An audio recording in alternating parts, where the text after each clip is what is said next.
Hola a todos, soy el Pastor Rubio de la Iglesia Real Life en Español y estamos contentos de estar con ustedes una vez más en este día, mientras vamos a avanzar en esta serie que retomamos la semana pasada sobre el tema de la fe funciona cuando la vida no.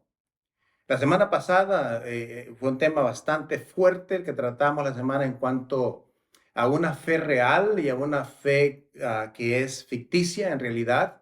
Y hablamos de varias cosas importantes y una de las definiciones realmente o una de las ideas de saber si estamos viviendo en una fe real es que la fe real es aquella que se hace, no es aquella que solamente decimos. Y como ustedes saben, en la vida siempre van a haber muchas cosas desagradables que vienen a nosotros como pruebas, como tormentas, y una de esas cosas que viene son los conflictos. Los conflictos son algo a veces difíciles de solucionar y a veces no queremos tocarlos. A veces una de las necesidades más grandes que tenemos es que en realidad a veces no nos han enseñado de cómo manejar los conflictos, ya sean los conflictos laborales en la familia, con los hijos, con la esposa, con la iglesia, entre hermanos, entre vecinos, e incluso los conflictos, como decimos, son algo que cae en todas las áreas y esferas de la vida. Por lo tanto, una de las debilidades que hay entre nosotros es que no se nos ha enseñado cómo manejar los conflictos o por lo menos cómo bajar la temperatura de un conflicto cuando esa temperatura ha subido, una discusión y hace esa fricción de cómo bajar esa temperatura. Y eso es lo que esta tarde vamos a hablar. Estos son principios muy prácticos que creo que aplican en todas las áreas de la vida, tanto laboral, física, espiritual, en la iglesia, en la familia, con los hijos, con los vecinos, como acabo de decir, en todo aplica. Y es importante tomar nota de estos principios porque tarde o temprano usted los va a necesitar si usted quiere darle solución o resolver los conflictos. Así que vamos a ver esta tarde 10 principios bíblicos de cómo bajar o reducir la intensidad de un conflicto. Y como dijimos, los conflictos están a la orden del día. Es más, si usted nota, una de las evidencias de que no nos han enseñado cómo manejar y cómo solucionar los conflictos es todo lo que vemos a nuestro alrededor. En las noticias, en todos lados, parece como que los conflictos entre seres humanos ha subido más alto que nunca en la vida. Ahora simplemente nadie está de acuerdo y siempre van a haber esas dificultades entre las personas, discusiones acaloradas. Por lo tanto, creemos que esto es sumamente importante. Hoy vamos a ver más conflictos entre personas como dije, que le hemos visto casi por toda la vida. Y esto es importante que nosotros entendamos que cada vez sucede algo en nuestra sociedad, parece que estallan los problemas y las conflictos entre las dos partes que no se ponen de acuerdo y que terminan obviamente separados, dividiéndose. Ahora hay conflictos políticos que en realidad están dividiendo a familias cristianas.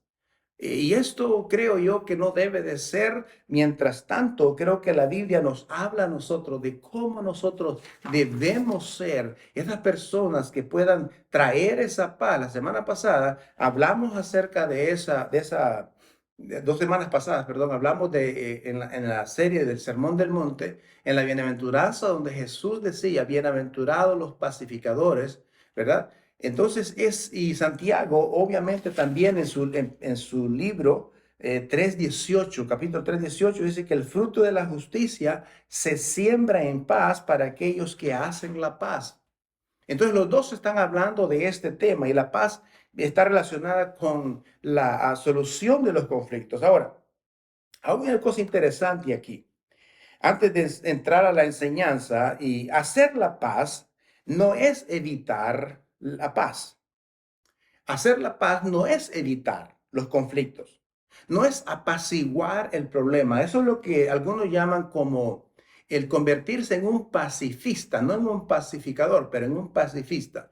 Un pacifista es aquel que dice, oh, me la voy a tragar, el problema, simplemente voy a sonreír, no voy a decir nada, no voy a discutir nada y lo voy a simplemente meter toda la basura que me están echando, diciendo, debajo de la alfombra. Y eso es para muchos... el tratar de evadir el conflicto, piensan que eso va a traer paz y tranquilidad y solución.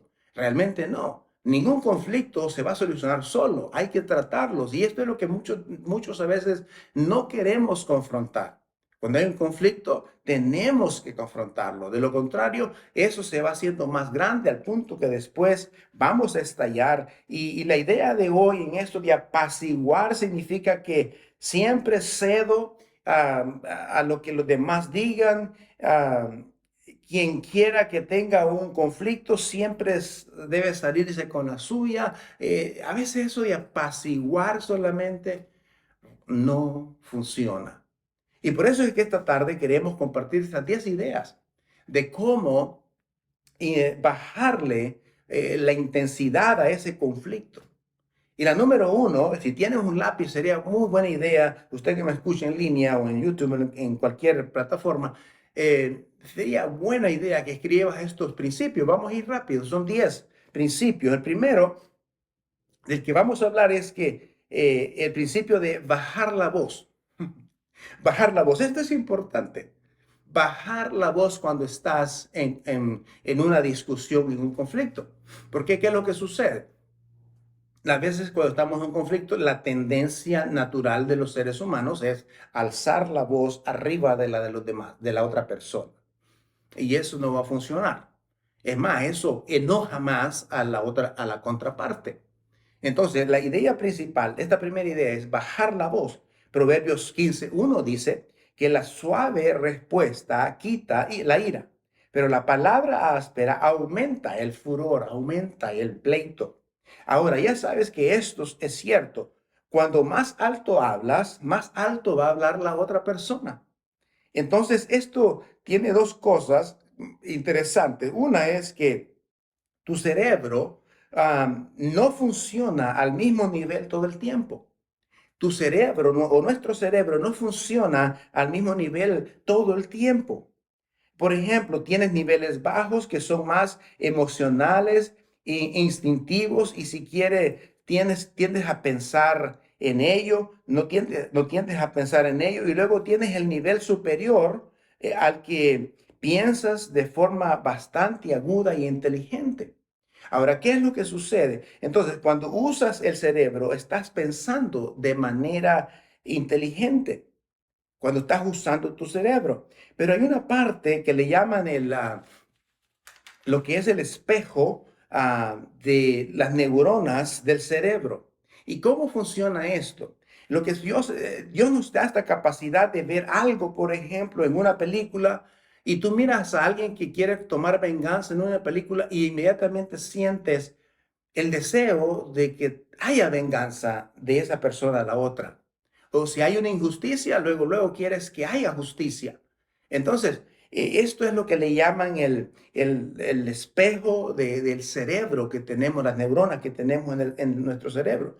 Cuando dos de nosotros, por ejemplo, lloramos durante una película, es porque Dios nos ha creado de esa manera. Entonces, eso se llama las neuronas de espejo en nuestro cerebro. Pero la parte importante de esto es que cuando nosotros entendemos que la otra persona, o debo yo bajar el nivel de mi voz, bajar mi nivel, eso va a ayudar a que la otra persona pueda pensar. Mire, cuando una persona está tratando de solucionar un conflicto y está gritando y hablando más alto que la otra persona, dejaste de escuchar. Dejaste de escuchar. Y es ahí donde se cometen tantos errores en una discusión, llamémosle así, tratando de solucionar un conflicto. Ahí es donde decimos cosas, decimos malapodos, le llamamos a la otra persona de una forma despectiva, Después decimos incluso cosas que después nos arrepentimos de haberlas dicho. Por eso es importante de bajar el tono de nuestra voz. El segundo aspecto es respire, respire profundamente y disminuya la velocidad. Respire. En otras palabras, cuando estás hablando con alguien, tratando de solucionar un conflicto, lo importante de respirar, exhalar y respirar, te va a dar calma. Te va a dar calma y vas a disminuir la velocidad de las palabras. ¿Por qué? Porque en medio del conflicto lo que tratamos es de bombardear a la otra persona con palabras, con cosas de aún de 10, 15 años que pasaron hace 10, 15 años y las traemos a la escena y bombardeamos la persona con palabras y más palabras y nuestra velocidad de lo que estamos diciendo es exagerada. Entonces, alguien dijo, ¿no? Creo que fue Thomas Jefferson, el presidente Thomas Jefferson, que dijo que si estás enojado, cuenta hasta 10. Y si estás verdaderamente enojado, cuenta hasta 100. Y cuando esté llegando al punto, dice, disminuye la velocidad. Disminuye la velocidad. No hables tan aprisa. Es más, eso genera enojo en la otra persona porque no está dejando que la otra persona se exprese. Ahorita vamos a ver eso en otros los principios. Entonces, en Proverbios 29:11 dice así, el necio da rienda suelta a toda su ira, pero dice, el sabio conteniéndose lo apacigua, lo calma. Entonces, en otras palabras, el necio deja ir todo el vómito sobre la otra persona, toda su ira al atacarse, entonces al atacar a la otra persona, más que el sabio lo calma con disminuyendo la velocidad de lo que está diciendo y respirar. En Proverbios 15:18 dice que las personas de mal genio inician peleas y causan problemas, pero el espíritu tranquilo y sereno mantiene la paz. Ese es segundo. El segundo es entonces, respire, disminuya la velocidad. Tercero, escucha más de lo que hablas. Este es un principio muy conocido. Santiago hablaba de eso incluso. Dice que ser rápido para oír y lento para hablar. Ser rápido, incluso dice que seas lento aún para enojarte. Entonces, esto es un principio sumamente importante, el tratar de escuchar más de lo que hablas. Porque cuando usted guarda silencio en una conversación o discusión, cuando usted guarda silencio, obviamente que escuchas mejor lo que la otra persona está tratando de comunicar. Y ahora recuerde que nuestro cerebro funciona de diferentes maneras, Dios nos hizo de diferentes formas, con diferente carácter. Entonces el cerebro no va a funcionar todo el tiempo de la misma manera en todos. Por lo tanto, alguien tiene que ser cuerdo y sensato en esa conversación y la idea es de hablar menos cuando más de lo que hablas. Una de las cosas claves que nos impide escuchar a menudo, ¿sabe qué es? Es el orgullo. El orgullo nos impide, tan pronto como nuestro orgullo está atacado o están haciendo, inmediatamente se descontrola el asunto. Entonces, el controlar el orgullo, escucha lo que dice la otra persona, podrá ser muy beneficioso para darle solución a cualquier conflicto que usted tenga, de cualquier índole que sea. La idea número 4, escucha el dolor detrás de las palabras. Ahora, esto es sumamente importante, sumamente importante. ¿Por qué? Escucha las emociones detrás de las palabras. Escucha el dolor detrás de las palabras. A veces lo que están diciendo o como suenan las cosas o como las estás escuchando, a veces hay dolor, a veces puede ser que esa persona tenga miedo, inseguridad, celos, quizás está deprimida. Entonces busque ese dolor de esa otra persona detrás de lo que esa persona está comunicando. Y eso te hará ser empático. A veces necesitamos darle permiso a la gente simplemente para ignorar las palabras y centrarse en el estado de ánimo de esa persona. Como dije, que quizás está mostrando lo que está mostrando en eso, en lo que te está diciendo, quizás te está mostrando que tiene miedo, que está asustado, que tiene porque tiene una actitud defensiva, que está causando su enojo. Entonces hay algo detrás de eso. Por eso es importante escuchar el dolor que hay detrás de lo que está hablando la persona. Ese es un principio muy importante. Proverbios 14:10 dice, cada corazón conoce su propia amargura.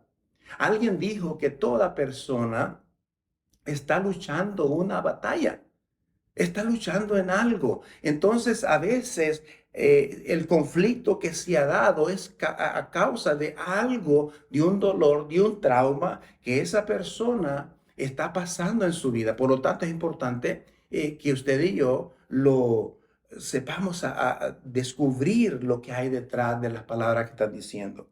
Número 5, orar mientras escuchas. Esto sería lo ideal. Orar mientras escuchas, mientras estás haz una pausa, mientras estás hablando, mientras estás en silencio, escuchando a la otra persona que se expresa. En ese momento, usted puede estar orando.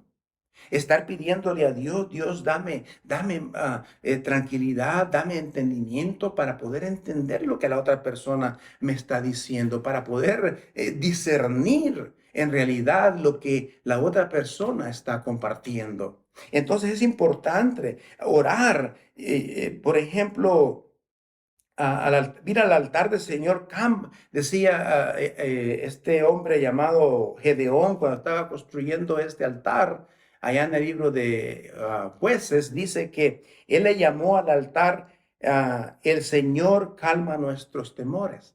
Así le llamó al altar. Y me escucha bien, estaba un conflicto tremendo alrededor de él. Pero una cosa interesante es que sabemos que Dios va a calmar nuestros temores. Dios va a calmar y es importante orar y decirle a Dios, hacer una pausa que disminuya nuestro ritmo y para poder escuchar la otra persona. En Salmo 65, versículos 5 al 7, dice, Dios calma el océano embravecido, calma el ruido de las olas rugientes y calma el alboroto del pueblo. Dios calma el alboroto del pueblo. Entonces Dios tiene el poder de calmar esa situación. Es muy difícil gritarle a una persona o subirle la voz a una persona que te está hablando en una voz baja, en un tono bajo. Y es más, cuando tú estás pidiéndole a Dios en oración que te ayude en el momento, en ese momento, no solamente para clarificar el problema, ya debería haber orado antes, pero en ese momento, que Dios siga obrando para clarificar qué es el verdadero problema, porque es importante entenderlo para darle solución, obviamente. La número 6, busca comprender la otra persona antes de ser comprendido. Uno de los grandes errores que cometemos es que a veces queremos que la otra persona entienda mi posición y me enfoco tanto en eso de que la otra persona pueda entenderme y que pueda comprender 100% mi situación, mi posición, mi punto de vista. Y ese creo que es un error. Es mejor tratar de comprender la otra persona, lo que está diciendo, para poder nosotros tomar decisiones importantes ahí. Muchas veces estamos, como dije, ocupados intentando que la gente vea lo que queremos que vean en nosotros. Y eso no ayuda en ninguna forma. Asegúrate de entenderlos primero e incluso podrás decir que vas primero. Entonces, A veces es importante al final cuando estás teniendo esa conversación, es ayudar a la persona para decir, para estar seguro de que tú entendiste exactamente lo que ella quiere decir o él quiere decir en ese conflicto. Es como decir, a ver, déjame parafrasearlo y ponerlo. Quiero que me expliques si esto es lo que yo entendí que tú dijiste. Entonces, dar esa idea de que nosotros necesitamos comprender la otra persona antes de ser comprendido, porque realmente estamos buscando el bienestar de los demás en ese sentido. La número 7, trata de ver su perspectiva. Esto es un asunto extraordinario. Trata de ver su perspectiva y de ver cómo es lo que ella piensa. Filipenses dice que no solo debemos ver por nuestros propios intereses, sino también ver por los intereses de los demás. Conocer, ver cuál es su perspectiva de lo que está pasando.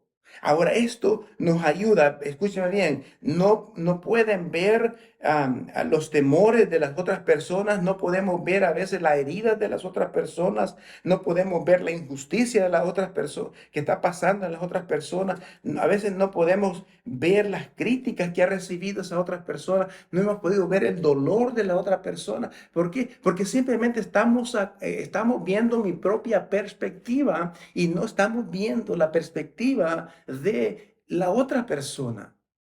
Y por eso es que todo aquel que, porque una de las razones por las cuales hacemos todo eso y no nos damos cuenta y no podemos ver lo que está pasando con la otra persona es porque solamente estamos pensando en nosotros mismos. Estamos pensando en el número uno que soy yo y la otra persona no importa. Por eso es que Pablo decía que no debemos de ver solamente por nuestros problemas, también debemos ver los problemas de los demás. Y eso habla de un hombre de fe, una mujer de fe.